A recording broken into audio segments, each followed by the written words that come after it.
Hello guys, welcome back to my channel Trisha's বাপিতে তোমাদের সকলকে স্বাগত। তো তোমরা সবাই কেমন আছো? আশা করছি তোমরা সবাই ভালো আছো।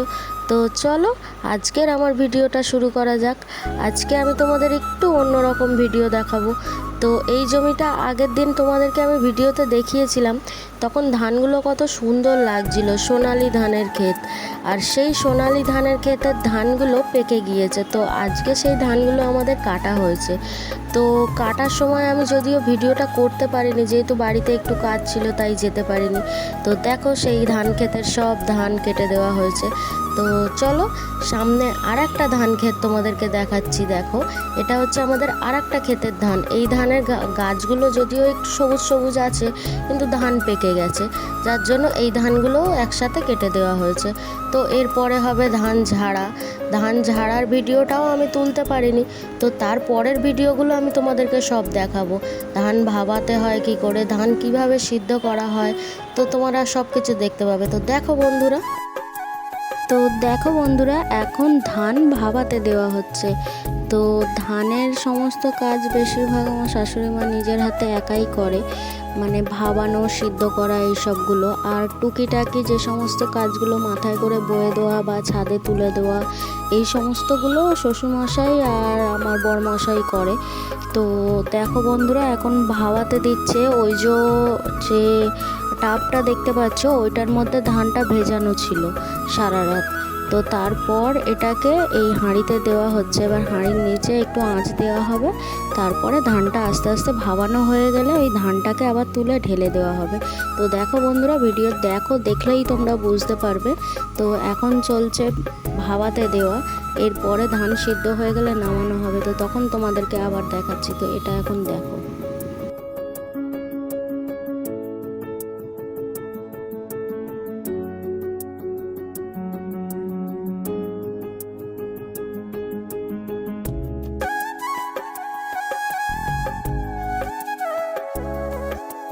তো দেখো বন্ধুরা, আমাদের ধান ভাবানো হয়ে গেছে।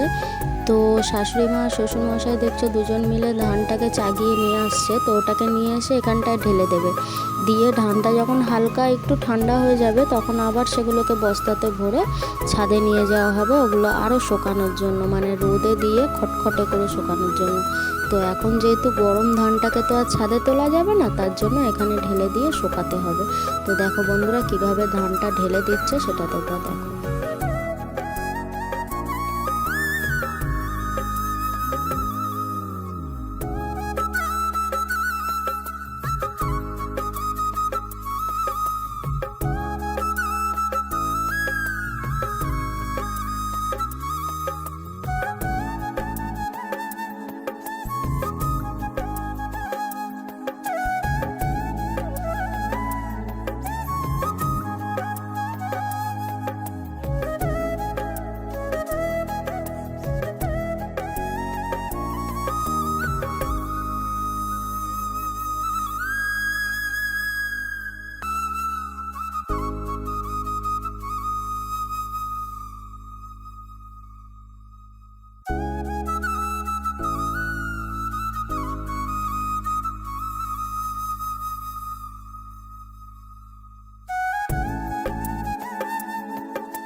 তো দেখো বন্ধুরা, ধানগুলোকে কিভাবে নেড়ে চেড়ে ঠান্ডা করা হচ্ছে, কারণ ধানের ভেতরে গরম থাকে তো ওর জন্য নেড়ে চেড়ে ঠান্ডা করতে হয়। আর জলটাও ঝরে যায়, ধানের ভেতরে জলও টেনে থাকে, তো সেই জলটাও ঝরে যায়, তারপরে ওটাকে বস্তা ভর্তি করা হয়।